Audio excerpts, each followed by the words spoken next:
हाय।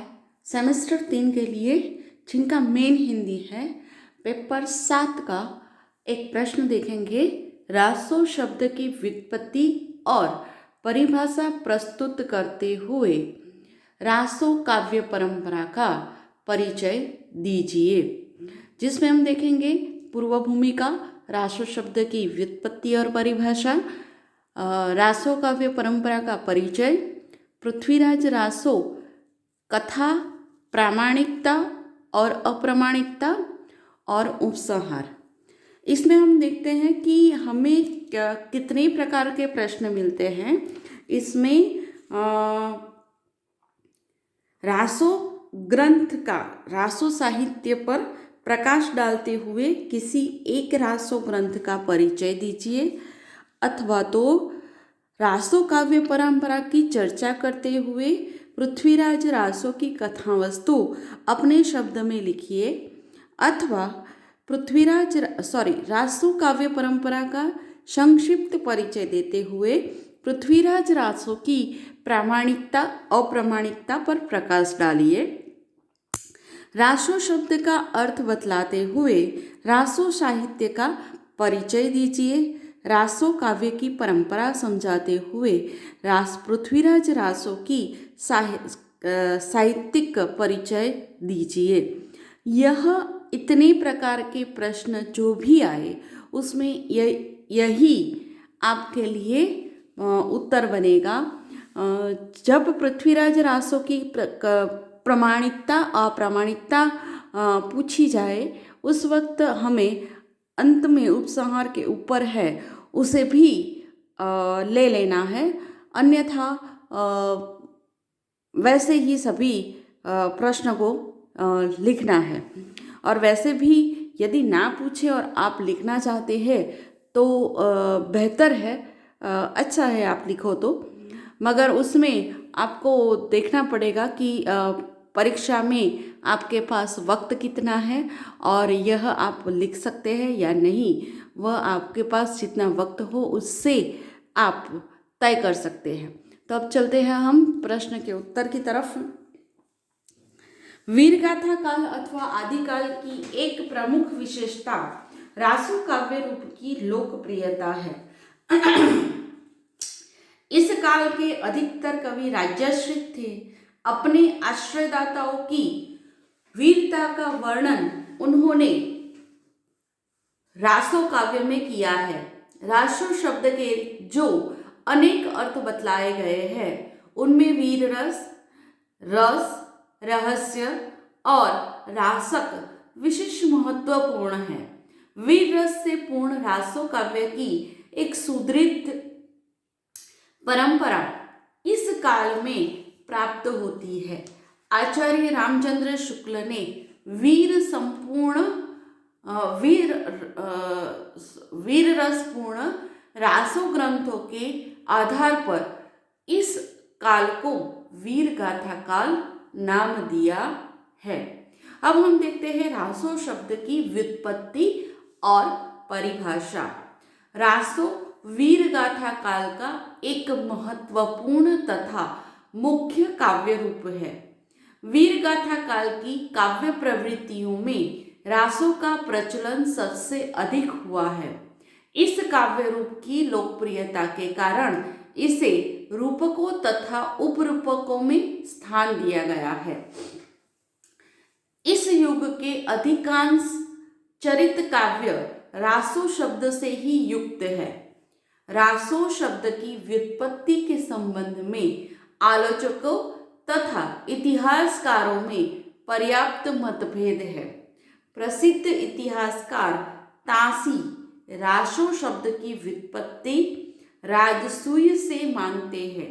इसी प्रकार कुछ विद्वान रहस्य, रसायन, रस, रायसो, राजयश, रासक आदि अनेक शब्दों से रासो शब्द का संबंध जोड़ते हैं और इसके अर्थ तथा संदर्भ पर प्रकाश भी डालते हैं। यहाँ हिंदी के प्रमुख इतिहास लेखकों तथा आलोचकों के मत हम प्रस्तुत करते हैं, जिसमें पहला है हिंदी शब्द सागर। हिंदी शब्द सागर में रासों की व्युत्पत्ति रहस्य से मानी गई है। संस्कृत के शिव रहस्य, देवी रहस्य आदि ग्रंथ इसके प्रमाण में प्रस्तुत किए गए हैं, परंतु पंडित गौरी शंकर हीराचंद ओझा ने इसका खंडन करते हुए लिखा है कि रहस्य का प्राकृत रूप रहस्य तो मिलता है, पर रासो या रासा नहीं मिलता, अतः रहस्य से इसका संबंध जोड़ना अनुचित है। दूसरा देखते हैं doctor Grierson. Doctor Grierson Marwari में प्रयुक्त रासयों के आधार पर रासों की व्युत्पत्ति राजादेश अथवा राजयश शब्द से मानते हैं। आदेश का प्राकृत में आयसु रूप होता है, परंतु रासों में सर्वत्र राजा का यश ही नहीं होता, यह तो केवल काव्य की अर्थ में ही प्रयुक्त होता है। इसी प्रकार हम देखते हैं आचार्य रामचंद्र शुक्ल ने क्या कहा है। तो आचार्य रामचंद्र शुक्ल इसका संबंध रसायन से जोड़ते हैं। रसायन रसपूर्ण काव्य का घोतक होता है, और संस्कृत में भी इसी प्रकार के भक्ति रसायन, शब्द रसायन, काव्य रसायन आदि नाम मिलते हैं। रसायन का परिवर्तित या अपभ्रंश रूप ही रासो है, ऐसा मानने में कोई बाधा नहीं होती। डॉक्टर माता प्रसाद गुप्त। डॉक्टर माता प्रसाद गुप्त रास एवं रासो दोनों संज्ञाओं में मूलभूत अंतर मानते हैं, किंतु डॉक्टर गणपति चंद्र गुप्त दोनों में अविच्छिन्नता की बात पुष्ट करते हैं। पंडित मोहनलाल पंड्या। पंडित मोहनलाल विष्णुलाल पंड्या ने रास या राशक शब्द से रासों की व्युत्पत्ति मानी है। उनके अनुसार संस्कृत में रास का अर्थ शब्द, ध्वनि, क्रीड़ा, श्रृंखला, विकास, गर्जन, नृत्य, कोलाहल आदि प्रसिद्ध है।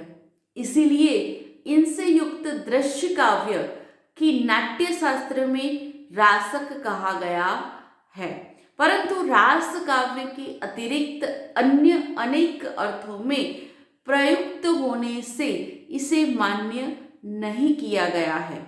रासक से इसकी व्युत्पत्ति मान्य की जा सकती है, क्योंकि रासक का व्यवहार काव्य के लिए होता है। संदेश रासक इनका उदाहरण है, जो कि अपभ्रंश का एक दूत काव्य है। श्री चंद्रबली पांडे और हरिवल्लभ भायाणी भी रासक से ही रासों की व्युत्पत्ति मानते हैं। इसी प्रकार अपभ्रंश में रासा नामक एक छंद भी प्रसिद्ध है, जो कि चरित काव्यों के लिए अधिक मान्य होने से इसके आधार पर इसे रासो नाम दिया गया हो तो हमें कोई आश्चर्य नहीं होना चाहिए। इस प्रकार रासो शब्द के अनेक अर्थ प्रदर्शित किए गए हैं। रसायन तथा रासक अर्थ विशेष महत्वपूर्ण मान्य है। अब हम देखते हैं रासो काव्य परंपरा का परिचय। जिस प्रकार हिंदी साहित्य के आदिकाल में जैन रास काव्य की परंपरा मिलती है, उसी प्रकार रासो काव्य की भी अपनी एक पृथक परंपरा है, एक अलग परंपरा है। यह परंपरा बाद में राजस्थानी चरित काव्यों में चरित नायक के रूप नाम से रासो, विलास, रूपक आदि शब्दों को लेकर लिखे गए ग्रंथों की परंपरा के रूप में रूढ़ हो गई थी। नरपति नाल्ह के बीसल देव रासों की रचना के समय से ही रास काव्य परंपरा में 13वीं सदी में ही परिवर्तन आ गया था। यह रचना ऐतिहासिक है, धार्मिक नहीं, किंतु ऐतिहासिक काव्यों की परंपरा एक डेढ़ शताब्दी बाद ही प्रतिष्ठापित हुई। प्रमुख रासो ग्रंथों का संक्षिप्त परिचय इस प्रकार है। पहले उनका नाम हम देख लेते हैं। बिसलदेव रासो, पृथ्वीराज रासो, खुमाण रासो, परमाल रासो, विजयपाल रासो, हम्मीर रासो और संदेश रासक। अब हम इसकी विस्तृत जानकारी देते हैं। बिसलदेव रासो 128 छंदों की गीति परक रचना है। इसके रचयिता नरपति नाल्ह है। अजमेर का राजा बिसलदेव इसके नायक और राजा भोज की पुत्री राजमती नायिका है। क्षीण कथा तंतु में राजमती के विरह भावों को निबद्ध किया गया है।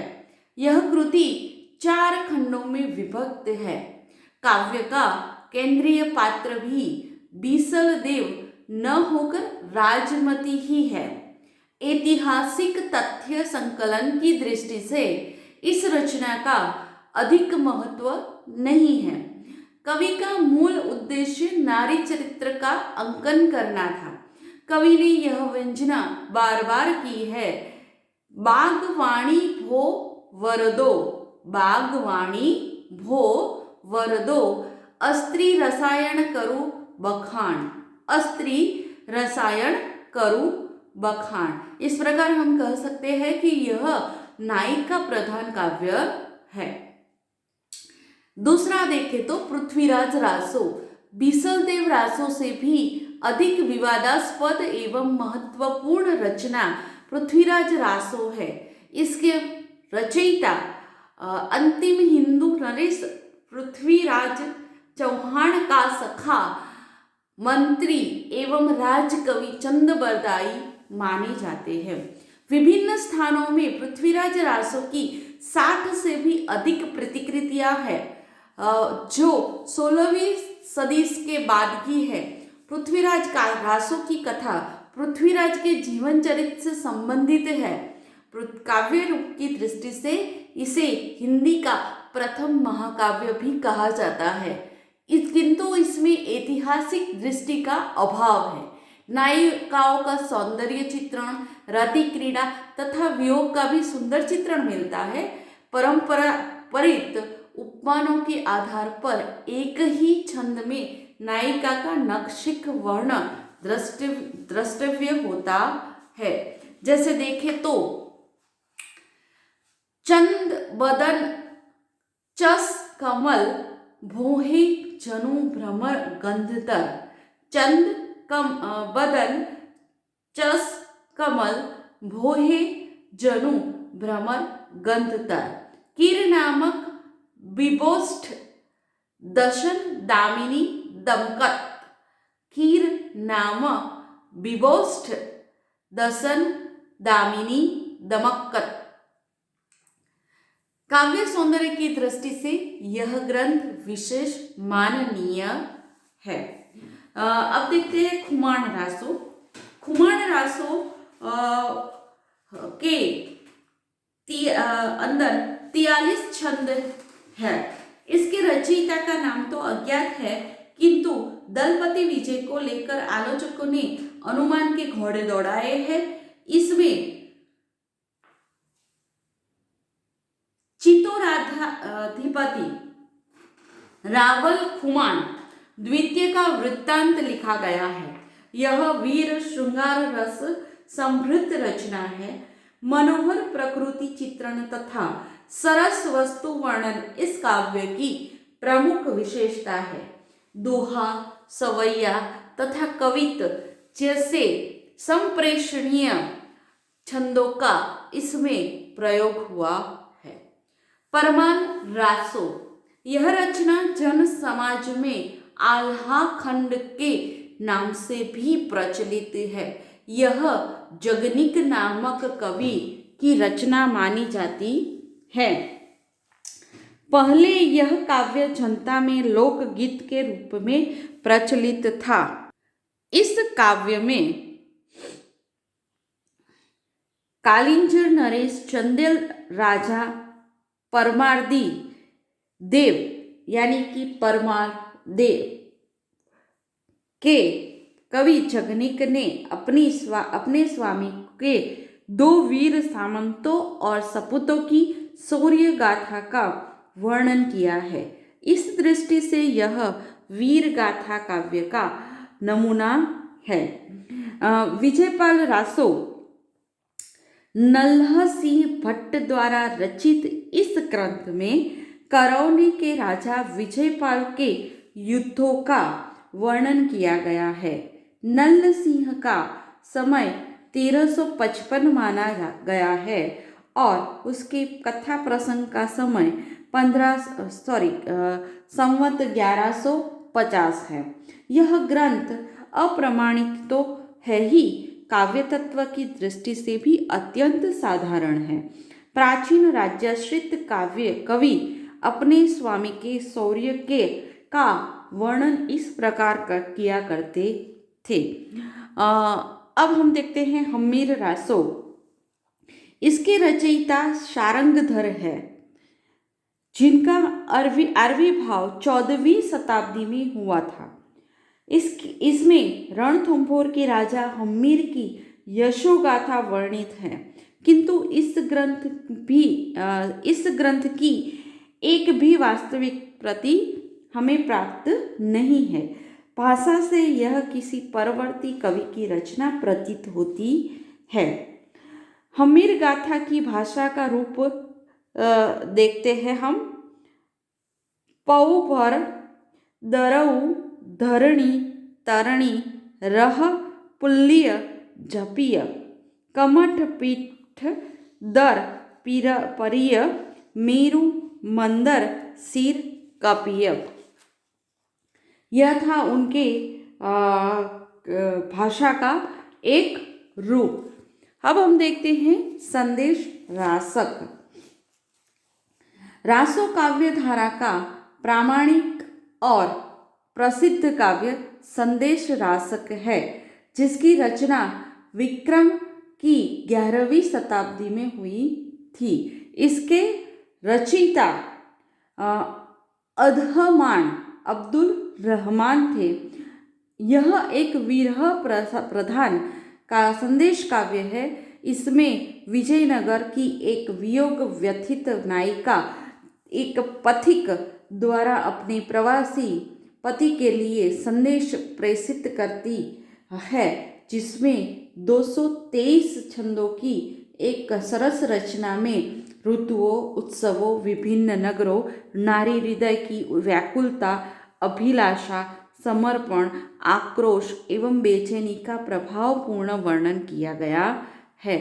इन रासो ग्रंथों के संक्षिप्त परिचय से हमें ज्ञात होता है कि रासो का काव्य परंपरा कितनी सुदीर्घ एवं समृद्ध है। अब पृथ्वीराज रासो कथा प्रामाणिकता और अप्रामाणिकता को हम अगले प्रश्न में देखेंगे, क्योंकि मैंने कहा वैसे यह 2-3 प्रश्नों का संयोजन था और इसी कारण पृथ्वीराज रासो की कथा प्रामाणिकता और अप्रामाणिकता यदि यहाँ पर पूछी गई हो तो ही आपको लिखना है। मैंने आगे भी आपको बताया था और फिर से आपको दोहरा रही हूँ कि यह जो टॉपिक है वह आपको पूछे तो ही लिखना है, अन्यथा वह अन्य प्रश्न के रूप में भी आपके सामने प्रस्तुत हो सकता है। अब हम उपसंहार के रूप में देखें तो रासो शब्द का संबंध रस, रहस्य, रसायन, राशक, रास आदि अनेक शब्दों से प्रदर्शित किया गया है। रासो परंपरा वीर गाथा काल की प्रमुख प्रवृत्ति और विशेषता है। इस गाथा काव्य परंपरा में पृथ्वीराज रासो का स्थान सर्वोपरि है। इसमें अंतिम हिंदू नरेश पृथ्वीराज चौहान की वीरता का विस्तार से वर्णन किया गया है। यह एक विवादास्पद ग्रंथ भी है। अब हम यहाँ पर यह प्रश्न पूर्ण हुआ रासो काव्य परंपरा का परिचय, उसकी व्युत्पत्ति, उसकी परिभाषा। यह जो प्रश्न आएगा उसका उत्तर यहाँ तक होगा। पृथ्वीराज रासो कथा प्रामाणिकता और अप्रामाणिकता यदि इस प्रश्न में पूछी गई हो तो ही आपको लिखनी है, अन्यथा आपका यह अन्य प्रश्न बनता है जो हम अन्य वीडियो में देखेंगे।